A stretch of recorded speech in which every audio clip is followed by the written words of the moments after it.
Hello friends, எல்லோரும் எப்படி இருக்கீங்க? நல்லா இருக்கீங்களா? நானும் செம்மையாக இருக்கேன் ஃப்ரெண்ட்ஸ். இப்போ சூப்பரான நம்ம ஒரு பக்கோடா பார்க்கலாமா? என்னடா பக்கோடாவா அப்படின்றீங்களா? பார்க்கவே அல்டிமேட்டாக இருக்குது பாருங்கள் ஃப்ரெண்ட்ஸ். இது வெங்காய பக்கோடா கிடையாது, நீங்கள் நடிச்சிடாதீங்க வெங்காய பக்கோடான்னு. இது வந்து பார்த்தீங்கன்னா நம்ம முருங்கைக்கீரை பக்கோடா ஃப்ரெண்ட்ஸ். என்னடா முருங்கைக்கீரையில் ஒரு பக்கோடாவா அப்படின்றீங்களா? ஆமாங்க ஃப்ரெண்ட்ஸ், நம்ம பேக்கரி கடையே தோற்று போயிடும். வாங்க வீடியோக்குள்ளே போகலாம் ஃப்ரெண்ட்ஸ். ஒரு பிளேட்டில் முருங்கைக்கீரை எடுத்துக்கோங்க, நல்லா வாஷ் பண்ணிக்கோங்க. வாஷ் பண்ணதுக்கப்புறம் பவுலில் ட்ரான்ஸ்ஃபர் பண்ணிவிடுங்க. வெங்காயம் வந்து சாப் பண்ணி கொஞ்சம் போட்டுக்கோங்க. 4 ஆனியன்ஸ், 4 க்ரீன் சில்லி ஆட் பண்ணிக்கோங்க. அதுக்கப்புறமா கொஞ்சம் கொரியண்டர் லீவ்ஸ் ஆட் பண்ணிக்கோங்க, கறி லீவ்ஸ் ஆட் பண்ணிக்கோங்க. எல்லாமே வாஷ் பண்ணி போட்டுருங்க க்ளீனாக. அதுக்கப்புறமா உங்களுக்கு தேவையான ரெட் சில்லி நீங்கள் ஆட் பண்ணிக்கோங்க. அதுக்கப்புறம் கரம் மசாலா ஆட் பண்ணிக்கோங்க. ஆட் பண்ணதுக்கப்புறமா என்ன பண்ணுறீங்கன்னா தேவையான சால்ட் நீங்கள் ஆட் பண்ணிக்கோங்க ஃப்ரெண்ட்ஸ். அண்ட் வந்து பார்த்தீங்கன்னா கொஞ்சமாக பெருங்காயத்தூள் ஆட் பண்ணிக்கோங்க.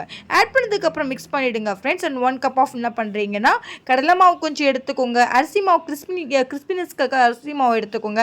எல்லாமே மிக்ஸ் பண்ணிவிடுங்க. மிக்ஸ் பண்ணதுக்கப்புறம் லைட்டாக வாட்டர் ஆட் பண்ணி நீங்கள் என்ன பண்ணுறீங்கன்னா மிக்ஸ் பண்ணிவிடுங்க ஃப்ரெண்ட்ஸ். மிக்ஸ் பண்ணதுக்கப்புறமா பாருங்கள் ஃப்ரெண்ட்ஸ், செம்மையாக இருக்கும். பிடிச்சி பாருங்கள், கையில் பதமாக இருக்கணும்.